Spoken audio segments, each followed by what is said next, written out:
लोकसभा में आएगा, इसको लेके विपक्ष इसको अनकॉन्स्टिट्यूशनल बता रहा है, इसको काला दिन बता रहा है। आप अनकॉन्स्टिट्यूशनल, काला दिन, कुछ भी मोदी सरकार लेकर आती है आपके लिए अनकॉन्स्टिट्यूशनल हो जाता है, आपके लिए वो काला दिन हो जाता है।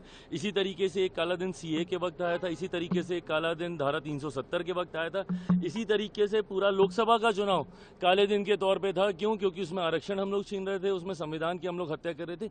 सिर्फ झूठ बोलना, फॉल्स नैरेटिव सेट करना, लोगों में एक डर का माहौल पैदा करना, सिर्फ विपक्ष की अब ये भूमिका रह गई है। कल मुझे बता दीजिए विपक्ष के कितने नेता थे जो तथ्यों पे बात कर रहे थे। अधिकांश लोगों ने एक जनरलाइज स्टेटमेंट दे के भ्रम फैलाने का प्रयास किया कि मुसलमान के विरोध में ये बिल आ रहा है तो मुसलमानों की जमीन छीन ली जाएगी। भाई सिस्टम में अगर पारदर्शिता ला रहे हैं तो किसकी जमीन छीनी जाएगी? सिस्टम को अगर ट्रांसपेरेंट बनाया जा रहा है और सशक्त बनाया जा रहा है, प्रो पुअर मुसलमान बनाया जा रहा है, महिलाओं को इसमें इंक्लूड किया जा रहा है, तो ऐसे में चिंता आपको क्यों हो रही है?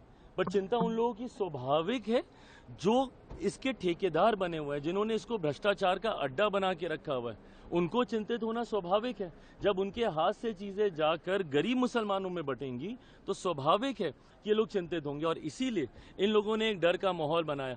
कल अगर इतनी ही चिंता थी तो क्लॉज बाय क्लॉज आप लोग करते ना।